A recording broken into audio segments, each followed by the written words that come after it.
Say we had discussion. I think Ms. Haddon mentioned some hard skills. Somebody else mentioned some skills. I want to make sure we don't confuse the two between soft and hard. So, and this says, and we talk about this in orientation, this is the top 10 work values employers look for. Okay? Now, when we say work values, these are values, but if you're going to categorize them, these will be categorized as soft skills. So, we won't go into detail. I want you to read this, you know, when you have some free time, but I just want to highlight them. Strong work ethic. Everybody clear what that is?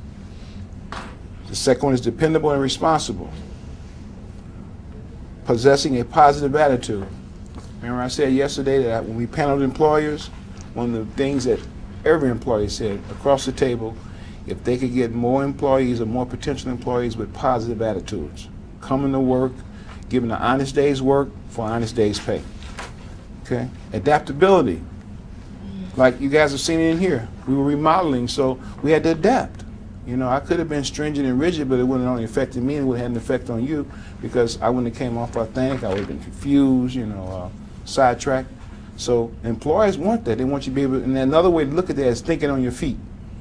That if they leave you with a project and they leave, and something comes up, you're not waiting there for instructions, you think on your feet and get it done, you know, and take responsibility for it. So adaptability can also be defined as thinking on your feet, or just adapting to circumstances that you're not used to. One of the biggest things we do as human beings, we resist change. We're creatures of comfort. And when we get into something that changes us, sometimes we're resistant to it. Self-motivated. Remember we talked about that, Mr. Kimball? You and I had a conversation whereas you had a conflict with another employee and it didn't work out well. So when we're self-motivated, we don't need someone to tell us. We come in with the attitude, with the willingness. We volunteer. We ask for other assignments. We ask to be cross-trained, motivated to grow and learn. Me and you had a conversation about that this morning, Ms. Miller. Then when we get into a profession, sometimes we have to invest in ourselves and get certified, maybe go back to school, pick up some credentialing, so people take us serious, and we can also be able to advocate for ourselves and say we demand a certain amount of money. Strong self-confidence, knowing you can do the job.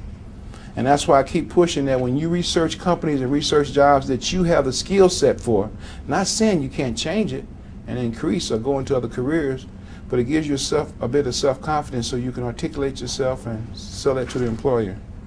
Professionalism. You guys notice we had the name tags on the table.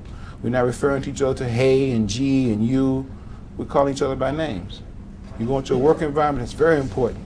Now you might get comfortable, you guys might, you know, have nicknames and stuff, but when you come in, not assuming that. Okay, asking people's name. What would you like to be called? Those are social skills that takes us a long way.